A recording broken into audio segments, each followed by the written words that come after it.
life for their own families outside the creek, outside the Niger Delta. So the militants themselves are possibly divided. There are so many of them who are already on the side, ready to take Tombolo down. Asari is one of them.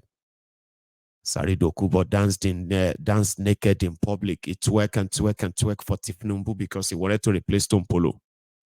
Now it's almost a year now. It seems it's not going to happen. So like I said, they are all divided. And if the military comes in and start killing some, I think the terrorists themselves, the militants themselves will probably not really bother. Only those who are not collecting their own share from this whole thing will probably come out and say, we need to fight for our people. We want Nigeria. And that's where I'm waiting for Asari. Asari will explain to all of us better. The moment he finally found his camera or his phone, the moment he finds it, he will probably come and tell us what is going to happen and how many days they are going to fight back. And remember what I told you. This will not be, say, at the vision. No. This will not be vision. No. Not if Nubu go still arrest Asari Dokudom, or Asari will run away from Nigeria when the heat comes very soon. It's not be at the vision. Event will happen. And it will be like a girlfriend. When the girlfriend, you sort of, I don't want to use guilt. Let's use your ex-girlfriend. Here you get your ex-girlfriend, and she started kind of bad-mouthing you.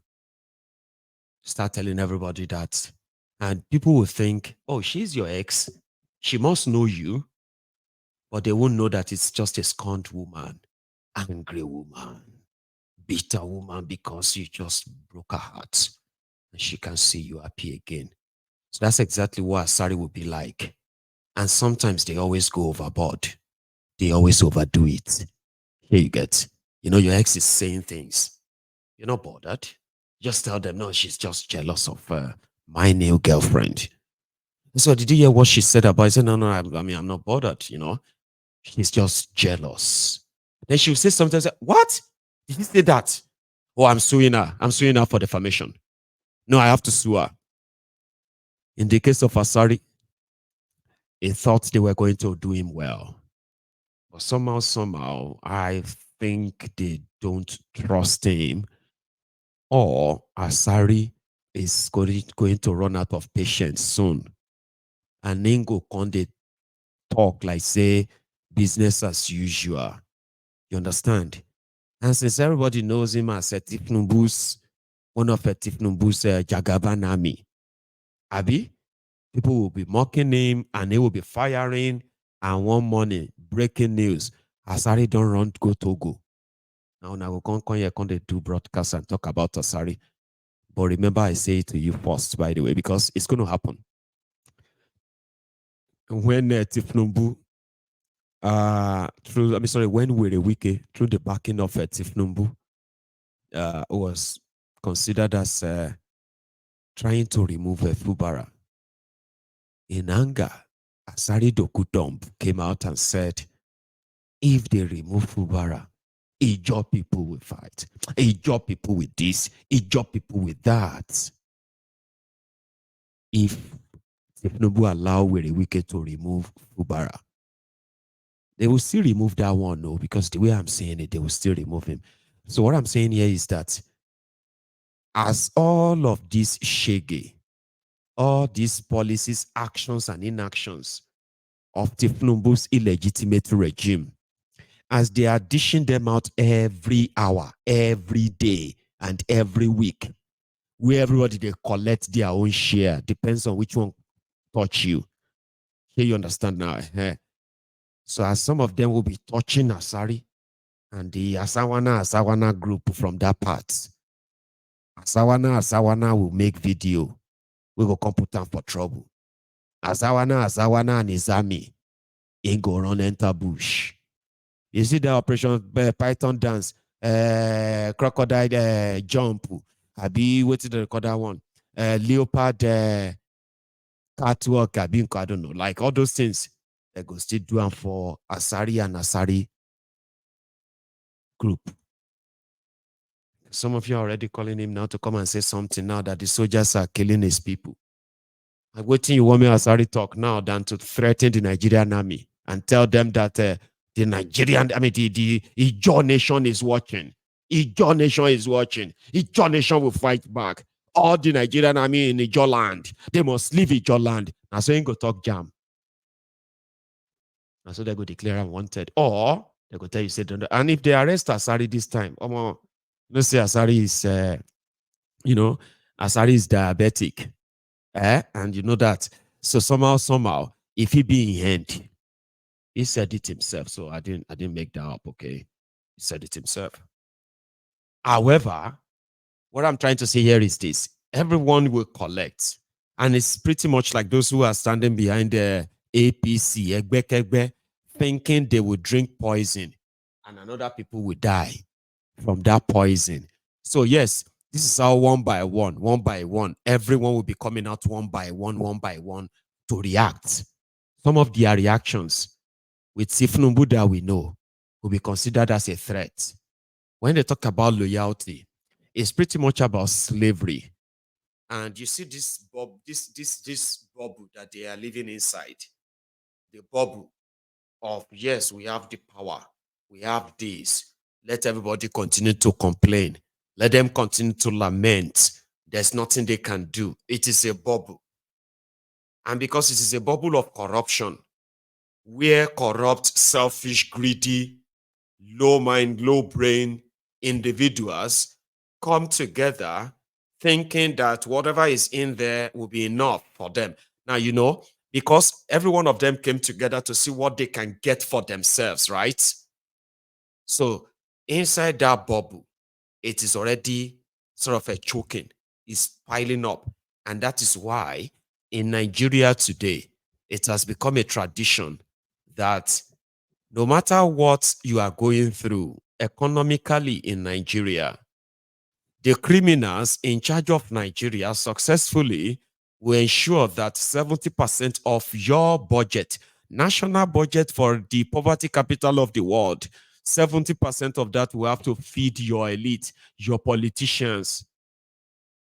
Can you understand now? So where you have a rigged system that is, presented in a way that, 70% of your budget feed the greedy, overfed pigs. These are your ruiners. Now, every now and then it's expanding. They are becoming greedier and greedier and greedier and greedier. It is that greed that will now burst this bubble. Everyone running into it, trying to find a space, squeezing in and squeezing in. The effect of that on the rest of you is that, whatever is meant for development, what is meant for healthcare, the resources meant for education, resources meant for infrastructure, right? They will end up in private pockets of freeloaders that are finding their way into that space. And the space is just a bubble that gives them the sense of sense of power, sense of control when they actually controls nothing. But the bubble will burst very soon. And by the time it bursts from inside, majority of you, like that guy I showed earlier, right? Majority of you will believe that other people will die from the poison you are drinking, like back in Tifnubu and his gang, okay? I hope you are witnessing. I mean, you are seeing it clearer and better now, Abi. So everybody run inside that thing. Going forward, talking about the system that is overstretched with greedy, selfish people, and it will soon collapse. And when it does, it will take down a lot of them, a lot of you, the Aslikas and Abobakus. So since will be no accommodation for Asari Dokudump in this gathering, he's going to speak out. He's already trying to sound like Malcolm X, Martin Luther King, and all those. He's already started sounding like a philosopher. We the people must know that our right is our right and our liberty. Asari. Like who you the wine? You will still speak in your usual Asari Asawana language. which can't get you in the net of your pal, the one you said if he failed, people should hold you responsible. No, no, no, no, no. Now I ain't go arrest you. Go and write it down. She been sorry. Eh? And I would look forward to the time when he's probably going to say, because the way he kind of send out his own threat is that he will study the water, check everywhere very well, check the mood, okay, and then he will drop it. And most of the time, it does so that it will get an attention, probably get settled or somehow. And Obasanjo was one of those who didn't take that. So Obasanjo was one of the, would you call him a democratic dictator from Nigeria? Democratic dictator that clipped the wings of the likes of Asari at the time. So Asari may actually be going away soon, except if you have to just keep quiet. You know when they say you have to remain silent for everything you say will and shall be used against you in the guard room of the DSS. So I'm looking forward to that. So to the people of the Niger Delta who are currently under the military occupation, well, in case if some of you don't know what is going on in those riverine areas, because you are probably in town and in places where you probably have no time to even know what is going on. I am saying it to you right now. There are those that are currently facing a warlike situation in Niger Delta, starting from Delta State to Bayelsa State. People have already been killed. Their bodies dumped in water. And the Nigerian authority that gave full authority to the army to carry out this, they are not investigating any of their soldiers killers or soldier slayers. So a lot of us believe that they are actually doing something called the cover-up. And that's why they won't allow anybody to have access to these areas. In Nigeria, war at war. Are Nigerians having to face war from their own army? Does this even make any sense? Every day people they continue to call them out and say, do something. I mean, how could this even be happening? Civilians are trapped in riverine areas that will take you hours on the boat to even access.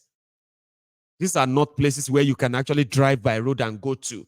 We are talking places that you have to be on the water for hours, to 1 hour, 2 hours, 3 hours from the main city where you probably will be able to drive. Now, the military with their fighter, with their gunboats, they have now blockaded those people there. Do you even understand what I mean, by the way? Do you? I don't know if they understand. I'm talking about those of you who are watching me from Nigeria right now. Do you understand what I even mean? The military of your country, barricading a section of a community, a rural community, blaming them for killing their men, and then they went on a community to community massacre.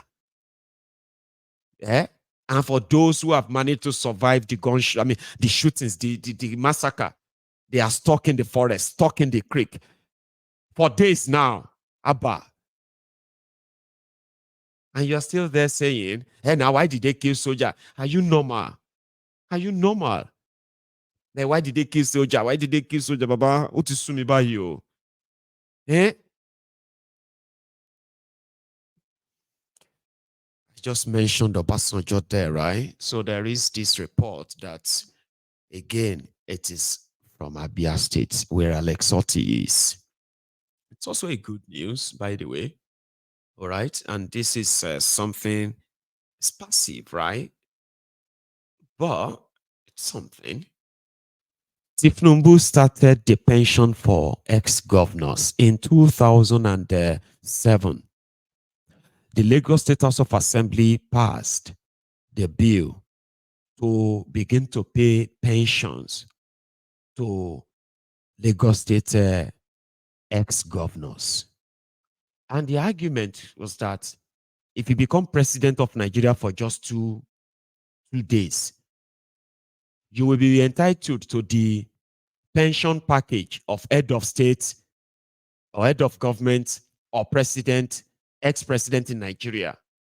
So why can't state governors also have access? So it started from Lagos. And in that bill, ex-governor of Lagos State will be entitled upon retirement 2 houses. They can choose where they want these houses, one in Lagos and one in Abuja. And not just that. Every ex-governor of Lagos State will be given 4 SUVs, bulletproof SUVs. 2 in Lagos, 2 in Abuja. They will be provided with domestic staff, cook, driver. They will also be provided with lifetime medical insurance, not just for them, for their entire family too. And they will also be entitled to a foreign medical trip twice in a year, not just them, but their spouses and their entire family too. And every 2 years, the state government must change those SUV vehicles with brand new ones. 4 vehicles every 2 years. It was ridiculous. But yeah, it was passed. And just like that, the entire 36 states copied it within a space of 20 years. Now, the poorest of the poorest states in Nigeria who can pay salary will continue to pay the pension package for their own governors. Doesn't matter if they have no money to pay salary. So it's been like that. Abia State, where their former governor Ekpeazu was a good, they call him empowerment governor, to show how much he loves his people, to help them battle economic hardship, right? With, terrible road, infrastructure, or like dead in comatose and all that. The guy was very good in sharing kerosenes. And that is just once in every 4 years, by the way. But he did have a medical policy, healthcare policy in Abia State, Ekpeazu. And that healthcare policy was, if your wife should deliver a baby, like mother and child will collect 500 naira from the state government towards the child's care. It's a state policy. And I'm not talking about 1921. No. I'm talking about 2023. The policy was still there as recent as last year. So that is why if you see them in Abia State, celebrating physical infrastructure, physical thing that they can touch. Some of you don't understand why. 24 years is like, this is the time they are probably getting to see the representative government or democracy in Nigeria could really mean something. Like you could have something, even if the whole plutocracy and stealing and all of that are probably being renamed, but you could touch on something and say, well, we saw that. So today, yesterday rather. So they said that the status of assembly being the first house, in Nigeria, please correct me if I am wrong, okay? Because I want to believe that they are the first in Nigeria to revoke that law that pays pension to state former governors of every state. Now, Abia State have revoked that law, which simply means that former governors of Abia State would have to go and look for something to do if what they stole from their people won't last them for their lifetime. They probably will have to go and find something doing. So there will be no Abia State money paying for any ex-governor anymore. That's something. So Obasanjo was there, and they said Alex Otti signed it, right? So I want to show you what happened in that place. It's just so you know that it's not all gloom and doom, okay? Here. The pension scheme for former governors here is atrocious.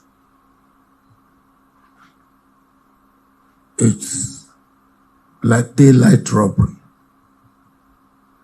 because it allows them to have a house in Abuja and elsewhere and cut away with whatever they feel like cutting away. And yet, the pension for ordinary people are unpaid. What sort of leadership is that? And you came and you say there will be an end to that rascality. I congratulate you. And I said to you, I hope some of your colleagues will follow your footsteps. And I do hope some of them will follow your footsteps. You have started, but you should never be tired. You will be discouraged. You will be abused. You will be called name. But if we have 1/3 of our states doing what should be done, this country will become a different country. And you are doing what should be done. I will urge you that you pay adequate attention to infrastructure. Because if you give infrastructure and you give the type of leadership you are giving now, the people of this state will have nothing to worry about. On their own, they are enterprise people here already. They are enterprising. So all they need is the leadership that will give them the encouragement and the wherewithal. And Governor, I have always maintained that if there's any zone in this country that could really lead in what I call regional development, it is the South East zone. Because you are compact, you are almost monolithic in everything, and there's no reason why infrastructure cannot have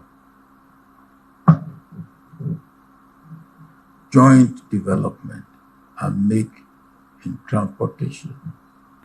There's not much we can do if we don't focus on infrastructure. And part of infrastructure is power.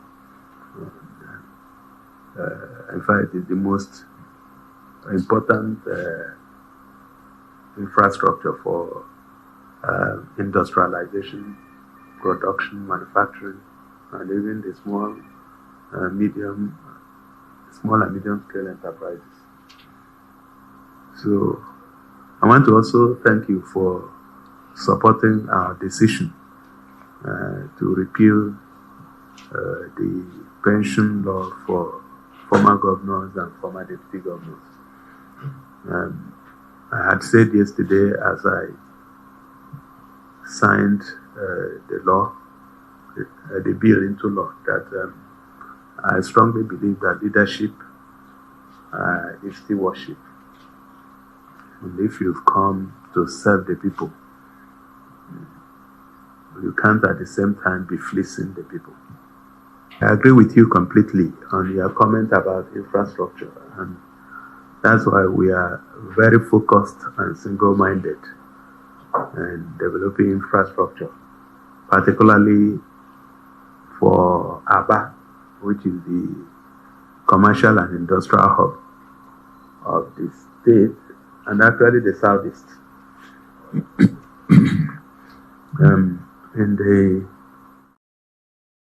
So that's the Alexotti guy. And thank you so much for correcting me. So, but there's a bit of a mix there. Somebody said Peter Obi also did not give or collect sorry, how do you put that? Like he also had a law in Anambra that ex-governors doesn't get any pension. So I think that is true too, because I know he never got any. All right. So, and that's a fact. He never got paid any penny since he left that office. And he continued to say that. But I am not sure if Anambra doesn't have the law. Like, you know, Obaino was governor, remember? After Peter Obi. So it was Obaino that came after Obi where Obi left over $150 million. No one is owed pension. Nobody was owed a salary, and no contractor was owed. And yet, he was able to fund education to actually push them to number one in Nigeria, the position that they continued to maintain for a long time, even after he left. And that seems to be one legacy he loves to brag about, where he improved education and access to education, funding education in Anambra. So he left no single debt. But by the time Obaino came, Obaino told, well, it was one of these guys who said, one of the governors from northern Nigeria, I think it was a guy from Bauchi. Was it a guy from Bauchi or Jigawa? I can't remember. So it was one of these governors then that said that Obaino told him that if not for Peter Obi's $150 million in those three banks for Anambra, he won't be able to even think of starting a airport project. So what did Obaino do with the money he made? He built a airport, right? And Anambra State is in debt after him. And to cut the long story short, Obaino was arrested by EFCC. Is currently facing EFCC charges for looting Anambra State money.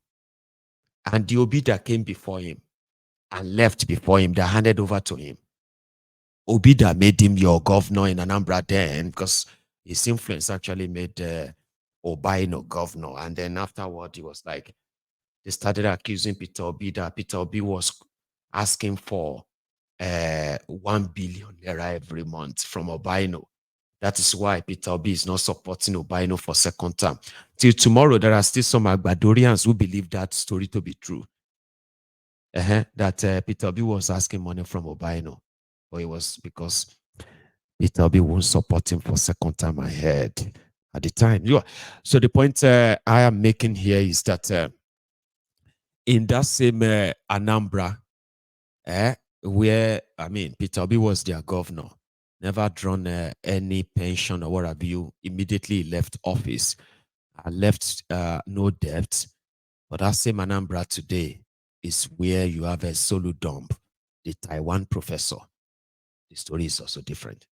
And every day, every Eke or 4 day, Solu Dump and his thugs, okay, they will continue to remind everybody that Solu Dump said 2 years is far, far, far, far, far better than Peter Obi's 8 years.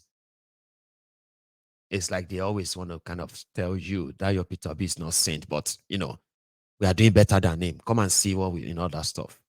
But it is true that he never gets any pension. So if Alex Otti currently is championing the era where they said government money, people's money will be used for the people, like that's something you can actually trace. You get what I mean, right? It simply means that when somebody says something or we are doing something, you really want to have, you want to have your hand on it and say, okay, let's see. Remember the controversy that surrounds the 24 hours electricity in Aba, Abia, and all of that, where some people are saying, it's all lie, all na propaganda. All na propaganda. There is no light for here. Forgetting the fact that the light that they are talking about is not free. And that for you to enjoy the 24 hours electricity from this, what's that called again? Geometric, right? So where they have their power and all of that. So for you to enjoy from it, right, you have to be their customer. You have to change from that your NEPA customer and pick one with them. And therefore, you can then begin to monitor them and see if the electricity you are buying from them is 24 hours or that fake. Here you get. But the point here is this. When they said they have 24 hours electricity, you can monitor it. You can follow it. If they say, oh, we are trying to do so, you can monitor and follow it. Here you get physically.